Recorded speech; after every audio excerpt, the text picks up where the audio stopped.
자, 이 대표 어제 최고위 회의를 마치고 간 곳은 또 서울중앙지법이었습니다. 피습 17일 만에 공직선거법 재판에 출석을 한 건데요. 박성규님, 이 대표가 직접 증인들을 신문하다가 제지를 받기도 했다면서요? 네, 그러니까 이게 이제 그 무게가 다르거든요. 그러니까 피의자가 증인을 직접 신문하는 경우는 대단히 이례적이고 특혜로 비칠 수밖에 없어요. 재판정에서 피의자를 상대로 신문할 수 있는 사람은 딱 3사람입니다.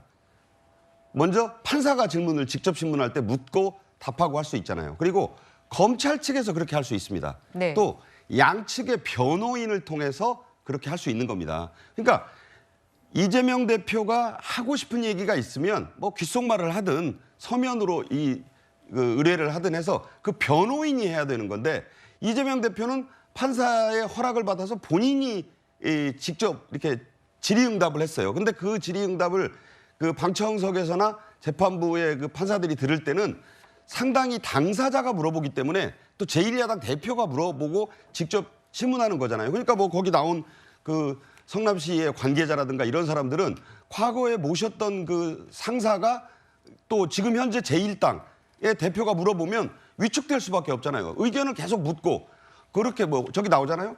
중앙정부에 지자체가 협력을 안 해서 사업이 무산돼도 되느냐, 추궁이잖아요. 그렇게 이재명 대표가 함으로써 이 계속 이제 하는 거예요. 또 협조를 지원해달라고 표현했고 구체적 건의하는 실무부서에서 응하지 않을 수 없는 거 아니에요? 그렇게 하니까 이분 황모 씨 뭐라 그럽니까? 기억이 안 납니다. 모릅니다. 이게 저 사람이 피의자, 그러니까 지금 피고인으로 저기 나와 있는 건가 변호인인가 헷갈리잖아요. 그러니까 판사가 이제 그만하시라. 이게 본인의 역할에 좀 충실해 달라 이런 주문을 한 겁니다. 네. 그리고 이제 17일 만에 재판정에 나간 것도 계속 안 나가니까 드디어 이제 옐로 카드가 2번 날아와요. 축구도 그러잖아요.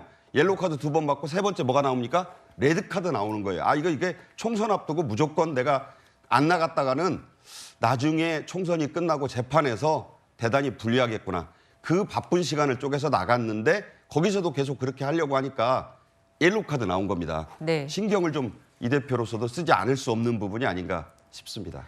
자, 어제 재판이요. 선거법 위반 재판이었는데 이 재판장이 얼마 전에 사표를 냈던 강규태 부장판사입니다.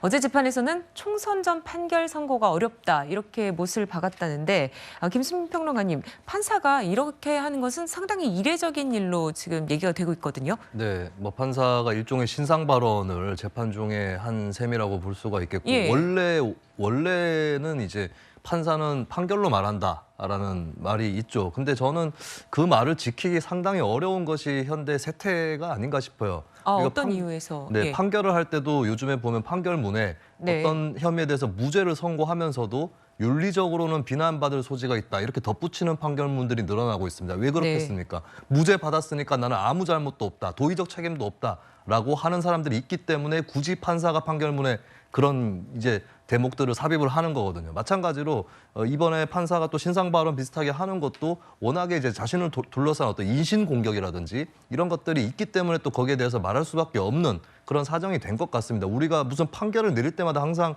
그 판결이 마음에 안 드는 사람들이 뭐 저 사람은 어느 연구회 소속이다 혹은 뭐 어떤 라인이다 이런 식으로 이제 그 사람에 대한 낙인 찍기, 심지어 신상털이 이런 것들이 판사들에 대해서 자행되고 있는데 그런 풍경 중에 하나를 보여주고 있는 것이다라고 하는 게 강규태 판사의 신상 발언인 것 같습니다. 그리고 이번 판결에 대해서 저도 국민의 한 사람으로서 총선 전에 판결이 어려워질 뿐더러 2022년 9월에 기소가 되는데 아직까지 공직선거법 재판이 판결이 안 나온다, 1심도 안 나온다라고 하는 것은 이례적인 건 맞거든요. 근데 거기에 대해서는 이제 지금 뭐 증인들의 출석 요청 이런 것들이 상당히 많았고 다 소화가 되지 않았다고 하는 부분, 그리고 재판 지연된 부분이 있다면 저는 피고라든지 이재명 대표를 포함한 피고라든지 검찰 측의 책임도 있는 겁니다. 그래서 꼭 판사 한 명에게 뒤집어 씌우기 식으로 그렇게 억측을 했기 때문에 판사 입장에서도 어느 정도 항변을 할 수밖에 없지 않았는가 이렇게 생각을 합니다. 네, 이현정 의원님, 다음 재판이 3월 8일이라는데요. 그러면은 지금 기소 이후 6개월 안에 선고하도록 돼 있는 선거법 사건, 이게 더 안 되겠네요. 저는 강규태 판사라는 분이 과연 판사인가 제가 묻고 싶습니다. 자, 만약에요, 저희 기자들은 마감 시간이라는 게 있습니다. 네. 마감 시간 안에 기사를 쓰지 못했는데 아유 뭐 집에 바쁜 일이 있어서 뭐 전화가 와서 그 이유가 통할까요? 기자는요 어떤 일이 있든지 마감 시간에 기사를 출고를 해야 됩니다.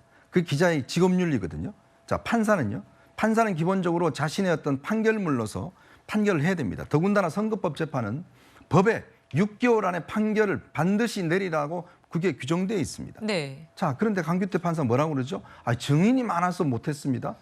증인 많으면 저 재판 많이 열면 되지 않습니까? 그런데 검찰에서 제발 일주일에 한 번이라도 열어주세요. 아니요, 2주일에 한 번 열게요. 한 달에 한 번 열게요. 이렇게 이야기를 합니다. 그래 놓고 어제 뭐라고 그랬어요? 아니, 너무 증인이 많아서 그랬다? 아니요, 증인이 많으면 재판 자주 열면 될 거 아니겠습니까? 그러면 일주일에 2번씩 열면 될 거 아니겠습니까? 안 열었습니다. 자, 그래 놔놓고 시간이 없었다라고 지금 변명을 하고 있는 거 아니겠습니까? 그리고 명시적으로 법에 규정되어 있는 그 규칙도 지키지 않았지 않습니까? 그래 놔놓고 판결을 하는데 구구절절 자기 변명을 하고 있어요. 저게 바로 지금 우리 사법부의 저는 가장 큰 문제다. 판사 자격이 없는 사람이 그동안 판사 노릇을 한 것이다. 그렇기 때문에 지금 결국은 뭡니까? 이 2022년 9월 달에 기소한 문제를 이제서야 아직도 판결을 못 내리고 끝내는 거 아니겠습니까? 자기는 나와서 변호사 생활하면 되겠지만 우리 국민들이 재판부에 사법부에 가진 불신을 어떻게 극복할 겁니까? 저는 저런 판사가 그냥 나간다는 거 저는 동의할 수 없습니다. 기본적으로 윤리, 직업윤리를 어긋난 판사가 버젓이 변호사 개업을 하고 자기는 돈벌이 하겠다? 말도 안 되는 이야기죠. 얼마나 지금 사법 질서를 해쳤습니까? 저는 이런 것들이 용납되면 국민이 사법부에 대해 가지고 있는 불신 더 클 거라고 저는 생각합니다. 네.